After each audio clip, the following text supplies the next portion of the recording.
Thank you for joining us. I'm Richard Peretz here at Mar-a-Lago for a fundraising event for various charities and good causes. And we will hear the singer Franco Corso, meet with the other dignitaries. And finally, the keynote speaker here will be Bill Falloon, the co-founder of Life Extension Foundation, giving us updated information on life-changing age reversal therapies available at this time in history. And we will see and follow the event following these messages. One more quick speech from our presenting sponsor, the International Enterprise Life Extensions. Welcome, Mr. Bill Falloon. Thank you, Lexi. We're on the opposite spectrum of that wonderful charity you just heard about. Our group is to rescue elderly people from the horrific consequences of biological aging.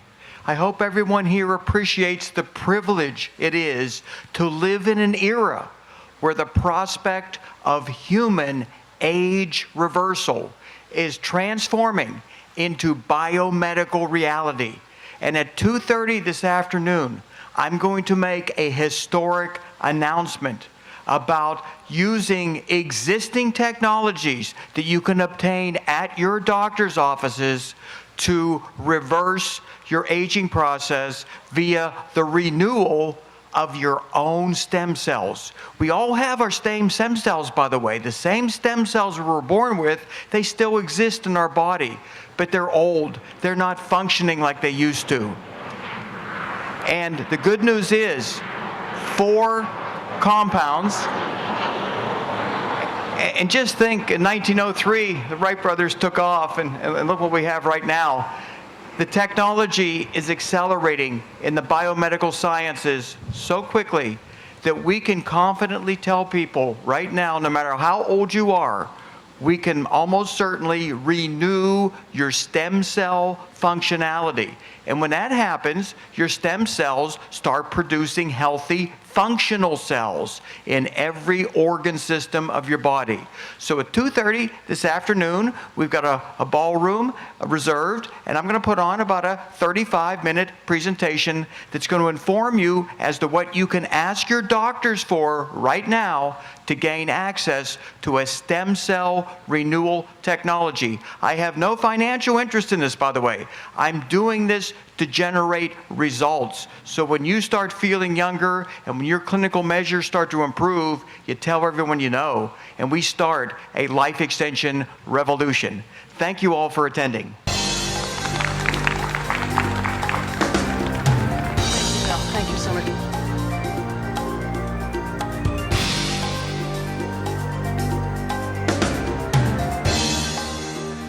The idea of reversing biological aging, it really was an impossibility in the year 2014. People approached me in the year 2013, 2014, and wanted to help contribute. We are in the midst of a biomedical renaissance. I'm privileged to live in this type of an era where science is evolving so quickly that people who are alive today may be able to be regenerated in a systemic manner. So today's Renaissance, compared to the European Renaissance that began around 1400 AD, today's Renaissance is renewing older people. This is what we're all about. And we at Life Extension have been investigating the various technologies. We've identified 7 different projects that we're partially funding, and we have other people funding, that are studying these effects in human beings. We're tired of seeing the laboratory animals derive all the benefits. In fact, a lot of the scientists who are doing the research, seeing the animals' aging process go in reverse, they're now self-experimenting with these therapies. So our contention today, and it's still controversial, is that we may be able to enable older people to grow biologically younger using existing technologies. And I'm going to let you know what those existing technologies are at the end of this presentation. But before I start, I just want to remind everybody that when a medical discovery is made, human lives are saved. But it doesn't happen all at once. Edward Jenner, 1796, he discovered how to prevent smallpox. with a cowpox inoculation. And by 1840 in England, universal vaccination, they virtually eradicated smallpox.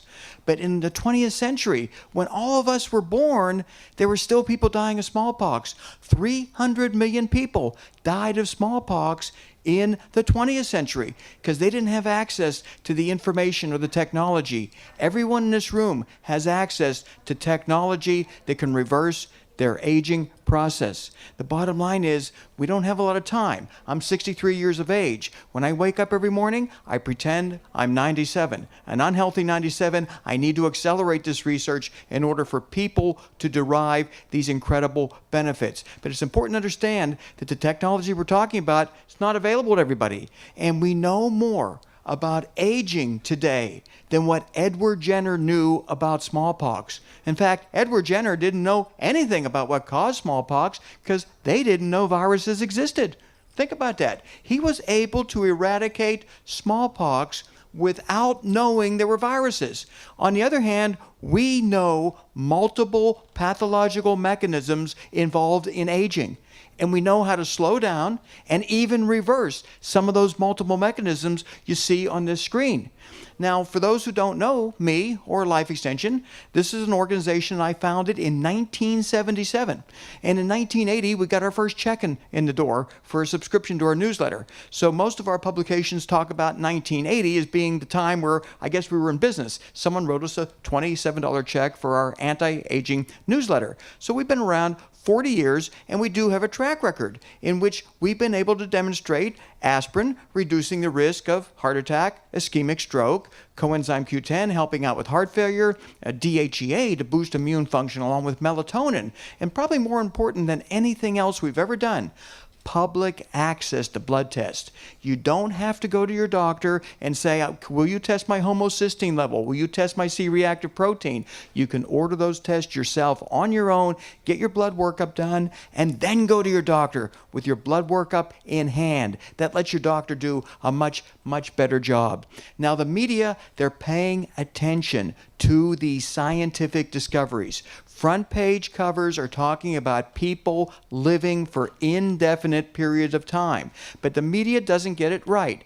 They claim that you have to be rich in order to live forever. And some of these technologies are expensive. They're brand new. Just like the computers, when they first invented them, they cost a lot of money. Now we carry iPhones that are more powerful than multi-million-dollar computer systems of the 1960s. So we know that there are ways to intervene into aging that don't cost a lot of money. But you got the option, and I'm going to give you those options at the end of this presentation. But the media is picking up on the fact, and very few people understand this, that indefinitely extended healthy human lifespan is right around the corner. Now, Time magazine published an article about the fact that babies born today, they're going to live a lot longer, a lot healthier than us. I don't see any kids in this room, though. Unfortunately, we're not babies. In order for us to benefit, we need people like Osman Kaibar and many, many others who are evaluating ways to reverse aging in people. And it's not just one individual. Multiple people in Silicon Valley and other parts of the country are putting in lots of money to figure out ways to reverse aging. Mark Zuckerberg, he's determined to find a cure for virtually every disease that plagues mankind today. The people who had the forward-thinking ability to identify ways to communicate with the world are now determined to find a way to reverse aging. But there's a big difference between all these billionaires and me, a big difference. I am absolutely determined to make this happen for myself. It is my number one priority in life. People like Bill Gates, a very generous human being, he's putting some of his money into research. That's great. I put all of our money into biomedical research. This is what Life Extension does. We sell dietary supplements. We take the profits, put it into research. We've contributed over $200 million since our inception, and about every year we add about $5 million to that. To me, that's what money is for, to fund research to alleviate human suffering and premature death. And the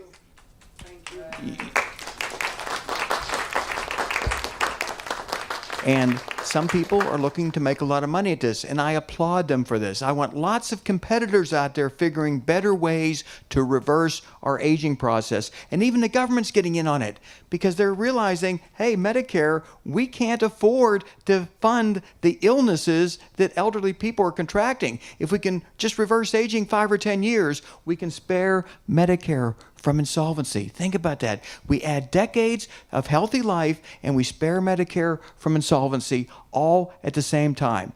This individual is my age, Dr. George Church of Harvard. He is a pioneer of CRISPR-Cas9 gene editing technology. Dr. Church believes within the next 10 years, he is going to be able to edit all of our genes in such a way that we grow biologically younger and never suffer a biological catastrophe such as Alzheimer's, cancer, atherosclerosis. And a lot of people are putting money into his projects. We feel he gives us a tremendous opportunity. But guess what? A lot of people in this room may not have 5 or 10 years. And that's why I'm going to introduce a project that will enable you potentially to reach an era where you can take advantage of a time where aging itself becomes a relic of the past. Just like polio and smallpox and all kinds of infectious diseases, they don't exist anymore. Again, the media has picked up on the fact that people are going to start living a lot longer, a lot healthier, but it's going to be confined initially to a small group, maybe a small group just like this in Palm Beach County, where we aggressively intervene into our own aging processes. I do it all the time with experimental therapies, aggressively intervene. Now this drug, rapamycin, it's used by organ transplant patients to suppress their immune function. But if you use it in a creative way, well, it makes your dog live longer. It does actually some wonderful things. I'm going to play a video for you as it relates to rapamycin. And another class of drugs, senolytic drugs, purge your body of senescent cells. They kind of clog up your machinery. Just think if you have a bunch of healthy cells and one bad one, it interferes with cell-to-cell communication. We're doing human studies right now on senolytic drugs, and Salk Institute, they were able to enable animals to live 30% longer, but they also looked better. They behaved better. We're funding research right now to translate this technology into humans. So the rats are not the only beneficiaries to this incredible research. The fundamental question for everyone in this room is you got 2 choices right now. You can be part of the control group, which is the majority of the world. You will age, you'll contract some disorder, and you'll prematurely deanimate. Deanimate's the word we use for death. Death is just too terrible for me to even mention. I'm so afraid of it. So deanimate prematurely. The experimental group, on the other hand, we seek to circumvent every pathology involved in aging, just like we've all been immunized against a whole lot of bacterial and viral infections, and we don't even think about it. But all the diseases that plagued mankind in the past, we don't get them anymore. We have other problems. Now, a statistic came out very recently, and a lot of people just don't pay attention to this kind of data, but we do at Life Extension. That is 43% more Americans living to age 100 today compared to year 2000. That's only, basically, that was a 14-year study period they looked at. So over a 14-year period, 43% more Americans living to age 100. This should be headline news, but it was buried in the media. And as it relates to how people are aging, Ronald Reagan, running for president, 1980. A lot of people thought he might be too old. Another individual running for president, 2016, no one questioned whether or not he was too old. Think about this, how our attitudes are changing. And a lot of those attitudes are changing because science is keeping people alive longer. There were blood tests that Ronald Reagan probably never took that everyone in today's world engages in. Now, Lyndon Johnson, I think we all remember him. He had to check out of politics because he had blocked coronary arteries. And in the 1960s, they didn't have effective bypass surgeries. They didn't have stenting. They didn't have drugs to lower the lipids. They didn't even know what really caused it. So Lyndon Johnson, he died prematurely. He didn't have to because, unfortunately, there really was technology that could have existed. And look what happened starting in 1980. The leading cause of death, coronary artery disease resulting in sudden cardiac arrest, a huge decline in the death rates. And the reasons for that They're technology. The technology that I'm going to talk about that results in age reversal, it's working in diseases associated with aging. A 56% decline in the death rates from heart disease. Well, this is absolutely huge. And yet again, the media is overlooking this. And we look at today's leaders. Well, they all seem to have blocked coronary arteries, but they're still alive. Unlike Lyndon Johnson, they are benefiting from technology that is keeping them alive. And the biggest beneficiary there is Dick Cheney, and he's written a book about it, that every time he was about to die, technology emerged to save his life. And that is a perfect analogy to what I'm referring to today. We're all growing older, and there are interventions that could very well keep you alive if you're willing to engage in them. And Dick Cheney said yes to every one of them. He really had not much of a choice. He's still alive. He's about 76 years of age. If he was in Lyndon Johnson's era, he wouldn't have survived. He wouldn't have survived at all. And I want to let the group know that we played a contributing role in that 56% decline in cardiac death rates. Life Extension introduced a number of technologies in the 1980s that are preventing heart disease, ischemic stroke, kidney failure. We introduced those. We pushed them through. We battled the FDA. We got aspirin approved as a way to reduce ischemic stroke and coronary artery disease risk. And this time frame about life expectancy. And what I put in red there are the times where I was living between 1940 and 1960. I was born in 1954, by the way. And if someone told me, even as a kid, that I was only supposed to live to 62, I'd be rather upset about that. In fact, the generation before me, they were only supposed to live to 55. And I don't think anyone in this room would accept those very short lifespans. We want to rebel against nature, rebel against aging and deanimations when they're not necessary. And if anyone questions whether or not it's possible for people to live for indefinite extended periods, well, you can cite Nature, a prestigious scientific journal where a bunch of experts got together and they determined there's no real upper limit as to how long human beings can live. No upper limit threshold. Most people think there is. They're talking about infinity right here. So at least you have a scientific citation. I don't know how many of you have heard of the drug metformin.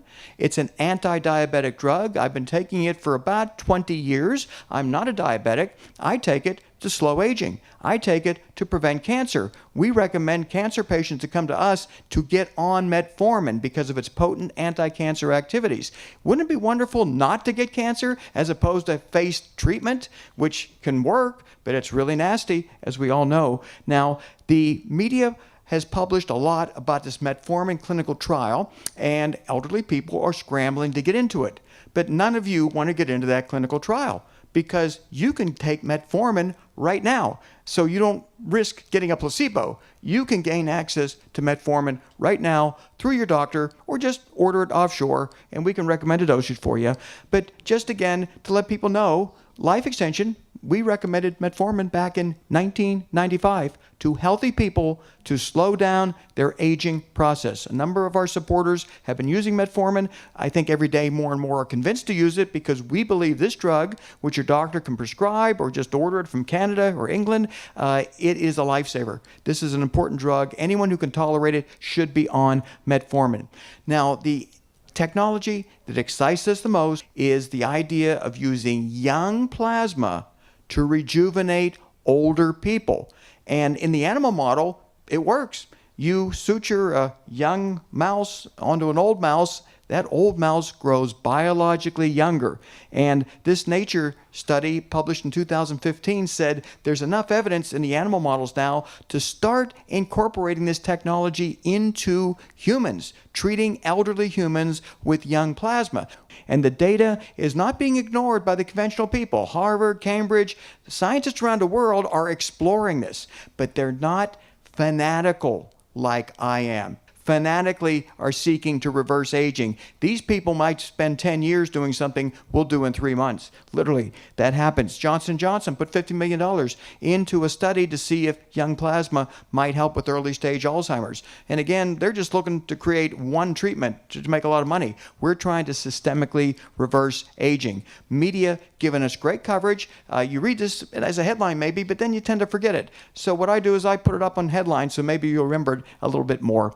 And the fact of the matter is, young plasma seems to have so many rejuvenating properties that we might be able to enjoy systemic reversal of aging processes. I'm going to play a little video for you right now about reversing aging with young plasma. Right now, a lot of Bay Area geniuses are focused on solving one of the greatest mysteries of life, aging.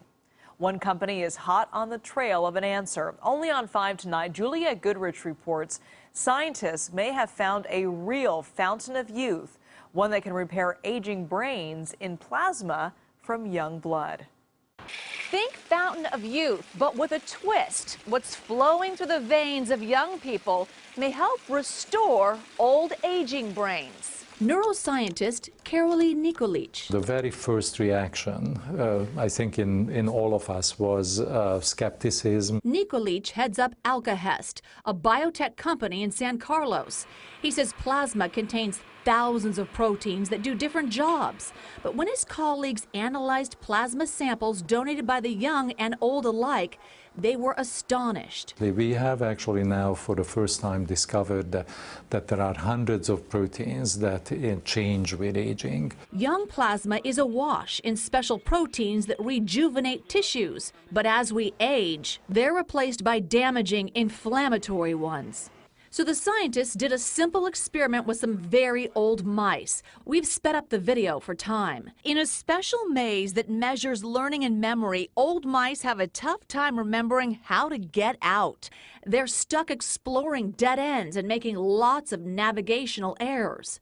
But when injected with young human plasma, these old mice head directly to the exit without making a mistake. Not only that, their brains have changed. It's pretty dramatic. Those green dots? Newborn neurons, freshly sprouted in a part of the brain critical for memory and learning. We do our treatment, we see a doubling of that. At Stanford University, Alkahest has now launched the first controlled clinical study of young plasma in humans. It involves 18 people with mild or moderate Alzheimer's disease. The final results will come at the end of the year. If the trial proves safe, then a second study with more patients and a bigger dose. If the treatment eventually proves successful, the hope, by growing healthy new neurons, the brain may clear itself. We are reducing this inflammatory process in the brain. The number of people living with Alzheimer's disease is growing fast. I'm going to give you an inside piece of information about that clinical trial. Johnson & Johnson is looking to create a drug. They had to start off with a very low dose of the plasma, and they were only looking at specific measures of cognitive function in early-stage Alzheimer's patients. The results were modest, nothing spectacular whatsoever. They weren't looking at something else. The people getting the young plasma reported that they're feeling 10 years younger. But guess what? Feeling 10 years younger is not an application for the FDA to approve a drug. That doesn't count.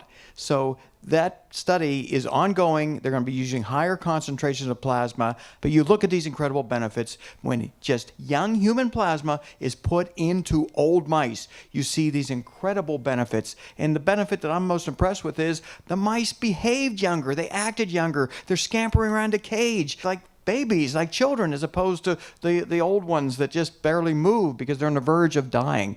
Now, the media's picked up on this technology. The Economist did an extensive story about the fact that aging's being reversed in the laboratory animals. Let's start doing it with people. Let's start getting young plasma into people and seeing what kind of a result are we going to get. So this is what we know today.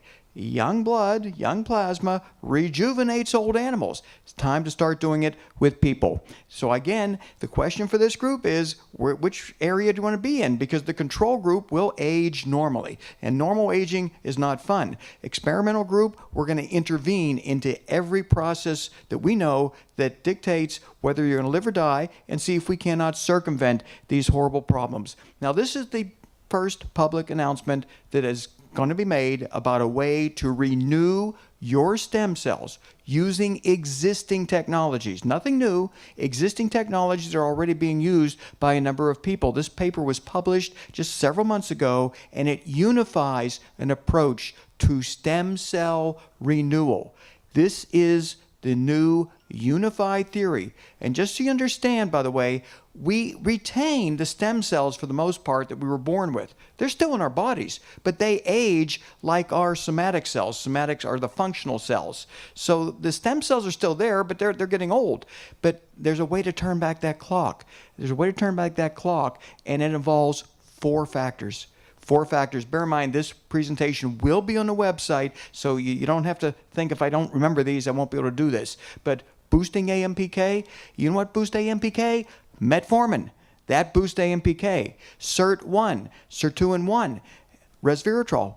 But in order for the SIRT1 to be effective, it needs NAD+. That stands for nicotinamide adenine dinucleotide. That's what you need to enable resveratrol to work. Well, people, when they get older, their NAD levels plummet. So we need to restore NAD, and that can be done in a doctor's office, just 3 visits with infusions to boost your NAD levels so that your sirtuins work. And we need to suppress mTOR. And metformin helps do that too, by the way, but there's a more direct way to do it. So this is our program to renew old stem cells. It's using existing drugs, so you're not really being an experimental guinea pig with this. These drugs are used already, but we're going to boost AMPK, we're going to suppress the excess mTOR, and we're going to increase NAD.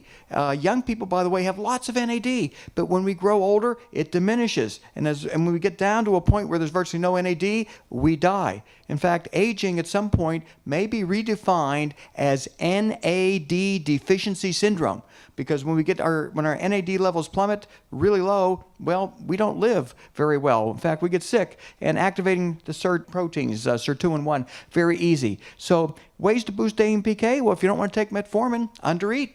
I mean, I know everyone enjoyed a nice lunch today. I won't eat tonight until about 8 o'clock. I chronically undereat in order to live longer. But you don't have to undereat. You can take metformin. But these are ways to boost AMPK.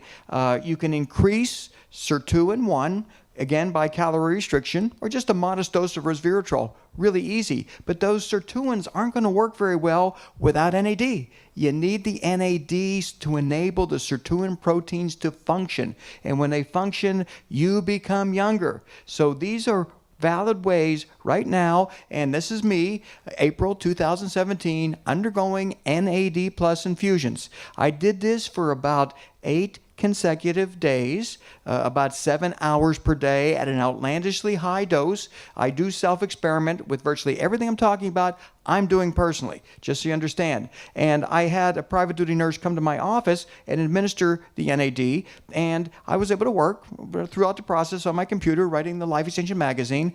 And what it did for me, it improved my sleep about 80%. And I do not exaggerate. The reason I did this is I suffer from insomnia, suffered from 35 years of insomnia, the broken sleep with aging.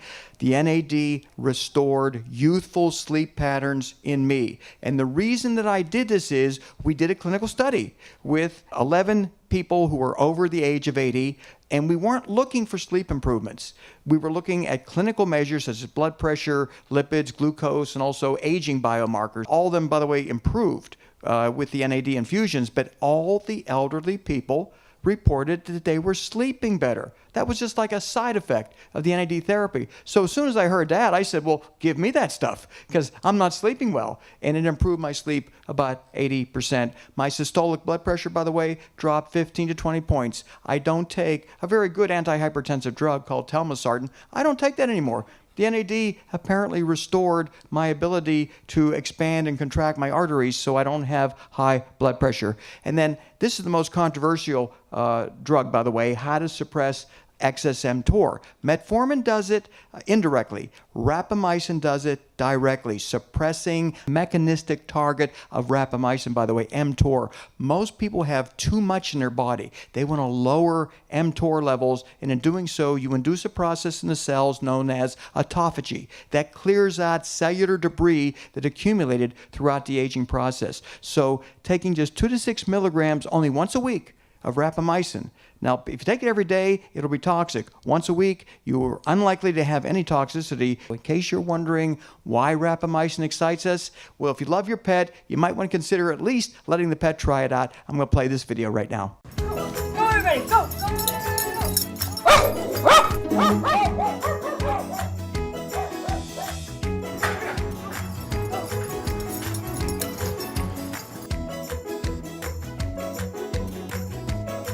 You sit? Good boy.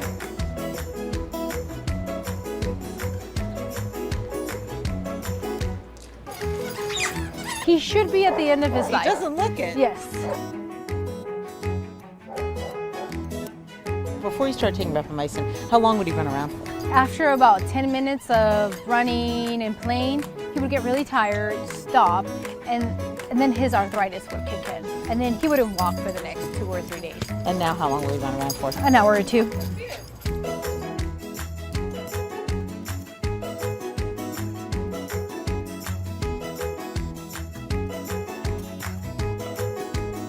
This drug is very likely to have the same effects on lifespan and health span in dogs and probably in people as we've seen in laboratory animals. Is there anyone here who wouldn't like to have that benefit? Yes, yes. If there's anyone who doesn't want to have that kind of benefit, when I saw it on CNN, I just said, wow, this is something else we have to explore. There is a clinical study we are funding in Southern California. We are giving older people the 2 to 6 milligrams a week of rapamycin. There's a doctor up in New York prescribing it to his patients, getting spectacular results. And this is, again, the unified theory. This is the first time it's ever been presented live to a group. So you're in a process of being part of medical history right now. When your friends start talking a couple years from now, yeah, the doctor prescribed rapamycin to treat my congestive heart failure, my arthritis, my lethargy. It all started here. This is ground zero for the program to renew our stem cells. These drugs, by the way, are off patent, so they're still, though, expensive. We encourage some people who have financial problems to maybe order them from Europe or Canada. Just get the drugs cheaper. I want to remind people that we've been on this project to renew stem cells now for a long time. Federal government got in our way, and we did not win this particular battle. There was a ban on therapeutic cloning, and right now we've circumvented that ban with rapamycin, metformin, resveratrol, NAD replenishment. We know how to do it. These are the human projects that Life Extension is either directly funding or seeking to raise money for. Some of them don't cost a lot of money. This is the website. If you are interested in getting updates, watching my presentation today, rescueelders.org. And if you register your name and email address, we will send you information about clinical trials or new doctors in your area who may prescribe you rapamycin, metformin, NAD plus infusions. I don't make any money off of this. I'm promoting this so that you benefit and tell everyone else you know, hey, I went to this doctor and he's intervening into aging in a way that I feel better. I'm sleeping better. Some of my chronic problems have disappeared. This is what we're looking at. Just to remind everybody how people used to die in 1900. Bacterial infections for the most part. I mean, it's changed in a relatively short period of time. And this is going to change in a short period of time as it relates to aging. People aren't going to die of aging at some point in the next 20, 30 years. But we need to accelerate the research. We got to do this. There's been a huge increase in human longevity since the beginning of recorded time. And that's going to skyrocket up as far as how long people will live. Our time has come as it relates to human age reversal. I've been doing this for 40 consecutive years under the corporate name. Before it was a corporation, I incorporated it when I was 22 years of age, but I've been passionately seeking methods to extend healthy human lifespan, doing it through Life Extension. Human age reversal. It's become a reality. This is a biomedical renaissance. We're right in the beginning of it. Every new medical discovery, it's always considered, well, maybe it's inappropriate. Well, human age reversal is going to shine very soon. It's going to take the place of a lot of unnecessary medical procedures that people go through simply because they're too old. Again, these are the projects. Our ultimate goal is to combine each and every one of them so that within the next 9 months, I've got a 9-month objective to have a systemic way of rejuvenating people, incorporating, if not every one of these therapies, probably about 90% of these therapies. Well, you'll undergo a treatment with one drug for maybe 2 or 3 weeks, another drug for 2 or 3 weeks, NAD infusions, and after maybe 3 months, you are biologically younger by both clinical measures, aging biomarkers, whatever it takes. There's just an urgent need to fund human age reversal research. If there are charities you support, I suggest you add age reversal to the charity. And also, there's ways to put money into an investment account that will put money into these projects. If making a return on your money is important, well, that's all set up for you too. And again, this is all on the PowerPoint presentation that's on the Rescue Elders website. This is a no-brainer. Money stays in an attorney's escrow account. If you like an investment proposal, well, you put money in, and if you don't like it, you get your money back. It does not go to anyone's pocket until you make a decision to fund a specific project, one that would involve more time to talk about than I have today. And if you think about what they did after that tragedy up in Orlando, people, strangers, contributed over $4 million. That's a beautiful thing to do. What I'm suggesting to people, though, is if you donate money to charities, consider yourself. Consider yourself, we're growing older, and if this age reversal technology accelerates, we all benefit. So my suggestion when it comes to technology is let's support it. You can donate, you can invest, whatever you are able to do, and also talk about it. Tell your friends that there's some people out there doing some interventions that may enable us all to live significantly longer. And this is an easy one. This one I'm hoping people will take advantage of. So again, this website gives you access to what we're doing and keeps you up to date. So if there's a new therapy available, we'll let you know about it.